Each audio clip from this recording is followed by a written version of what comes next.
Республиканская детско-юношеская спортивная школа города Сухум выпустила не одно поколение именитых спортсменов. В школе более 30 лет. За все эти годы в боксерском зале ни разу не был проведен капитальный ремонт. При этом силами дирекции спортшколы здесь несколько раз производили косметический ремонт.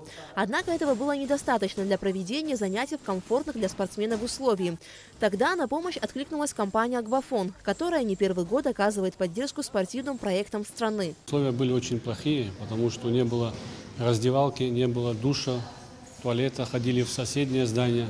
Дети бегали, особенно зимой это было очень плохо, когда вот плотные дети выбегали с одного зала в другой. Самое главное сегодня, что у нас есть помещение, где могут тренироваться. Как вы видите, сегодня он преобразился благодаря компании «Аквафон». Для оказания спонсорской поддержки спортивному залу Республиканской детско-юношеской спортивной школы Сухума «Аквафон» выделил 500 тысяч рублей. На эти средства был проведен капитальный ремонт помещения. Старые боксерские мешки и груши заменены на новые. Также теперь здесь есть раздевалка, душевые кабины, санузлы. В спортзале ежедневно занимаются более 60 человек в возрасте от 9 до 16 лет. Юные спортсмены признаются, что тренироваться в обновленном зале – одно удовольствие. Я занимаюсь уже 2 года, был на соревнованиях, некоторых одержал победу.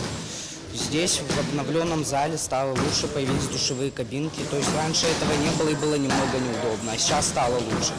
Для компании «Аквафон» поддержка подобного проекта – это очередная возможность дать талантливой молодежи шанс профессионально реализовать свой спортивный потенциал.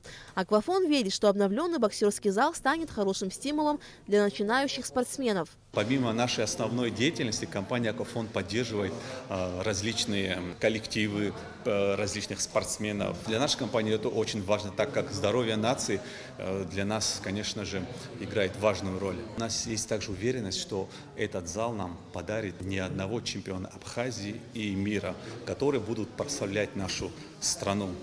В завершении встречи представители компании «Аквафон» вручили памятные подарки юным боксерам, победителям международных соревнований. Алика Трапша, Степан Мартиросян, Абхазское телевидение.